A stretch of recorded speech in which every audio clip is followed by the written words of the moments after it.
welcome to this World of Tanks subscriber replay. My name as always is Maxwell and today's video is from the user Gabriel40. That's Gabriel40 and he's driving the Obj.704 on a standard battle on the steppes, and the Obj.704 is obviously the tier 9 Russian tank destroyer. It used to be top dog before the tier 10s were introduced, and everybody used to cry about how overpowered this beast was. I don't think I've ever featured the Obj.704 before. Let's get a good look at it. So let us see what this thing really is capable of. So he's going to be taking a route on the far left hand flank already. Just going to be trying to take up a position behind these rocks and back up that IS-3.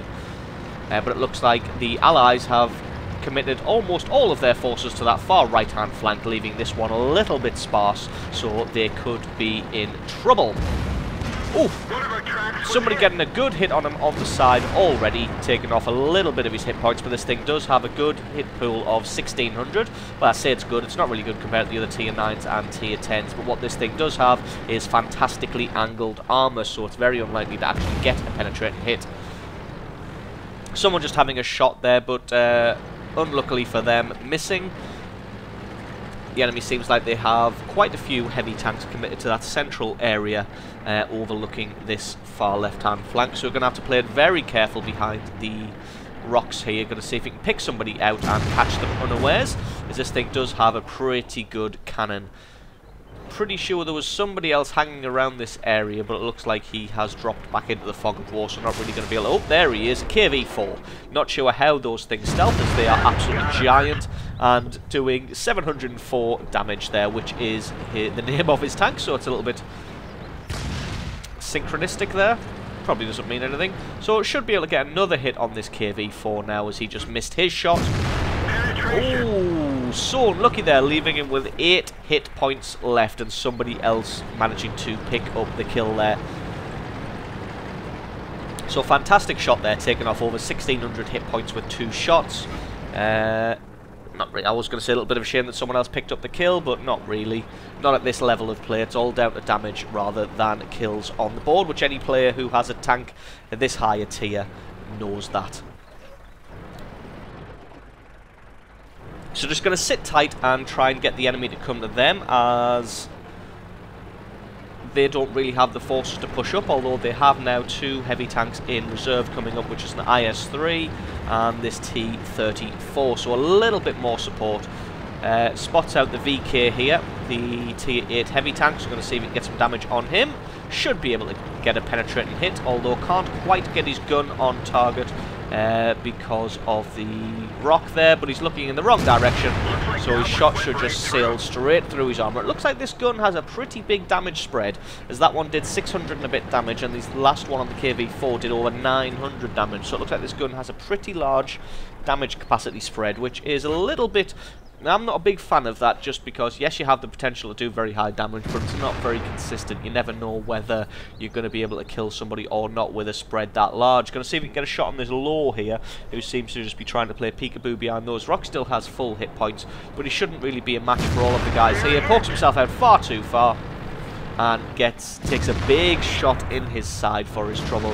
IS-3 also lays some damage on him, so he's taken over 1,000 points of damage now, and he's just going to sit back behind the rock and cower, as he is absolutely no match for this IS-3 and this T-34, which are now thundering up this flank. He's going to poke his head out, but he's pretty much done for, so not even going to bother looking at him. Going to try and get a hit on this IS-3. Going to try and hit the turret there. Very lucky that that shot went through. Not sure what the penetration value is of this tank, this tank's gun, but able to get a shot through the turret of the IS-3, so I'm pretty sure that was either a very lucky hit or it's got some giant penetration. Got his track taken out twice in a row there, a little bit unfortunate. That shot there didn't do any damage, so just going to back off, put the hill between himself and the enemy, and then finish off the VK4502A. Just going to keep backing off and trying to lure the enemy in. The enemy shouldn't really be pushing forward like they are, to be honest. If it was a communicated match, what they should probably be doing is just trying to hold those rocks there, because they have totally overrun the Allies on that far right hand flank. So all these guys need to do here on this left hand flank is stall them for long enough and hold them up. Eventually they are going to have to turn around and go back and defend the base, so then these guys can sweep in from the rear. But nope, because they're pushed up too far, they are now going to approach them and manage to take them out. It's just, well, I was going to say it's just that IS-3 left, but then the other IS-3 is able to take him out. And just saying in chat there that he's going to have to return to base, so we're going to speed this up until he gets back. Just tell him to run, because he won't make it to save him in time, which is absolutely true. That S-51 should have been running long, long ago, but he isn't for some reason. Probably thinks he's pretty safe there, which, to be honest, he may be, because he's quite a distance from the base. Just got to line up and try and take out this T-54 that is capping. He only has 620 hit points, so this should be enemy armor destroyed, able to take him out. But it looks like they've got some other people in this cap zone, so just going to have to try and get some eyes on it and see who he can spot. Sees a Tiger P. Shouldn't be any trouble just to finish this guy off, but somebody else unfortunately picks up the kill before him. So a bit of a waste of a shell there, and the cost of these shells is quite significant.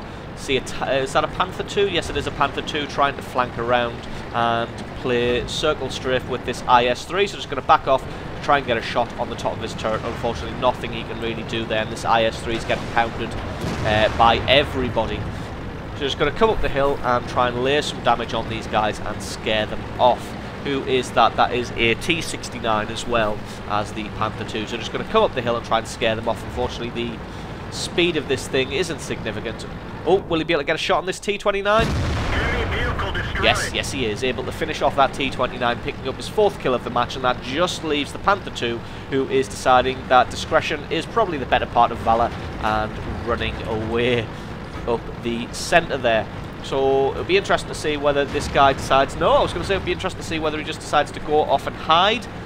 But no, it looks like he's turned around and tried to attack them and comes in on this T-34, trying to use his speed and manoeuvrability to try and get around this T-34 and get some damage on him. Unfortunately, T-34 is able to take out his tracks, and this is going to be curtains for him, who picks up the kill. And it's our man Gabriel 40 picking up his 5th kill of this match and showing a tour de force in the Obj.704. So absolutely brilliant replay from him. Thank you very much for sending that one in. Thank you to you guys for watching, and I will catch you next time.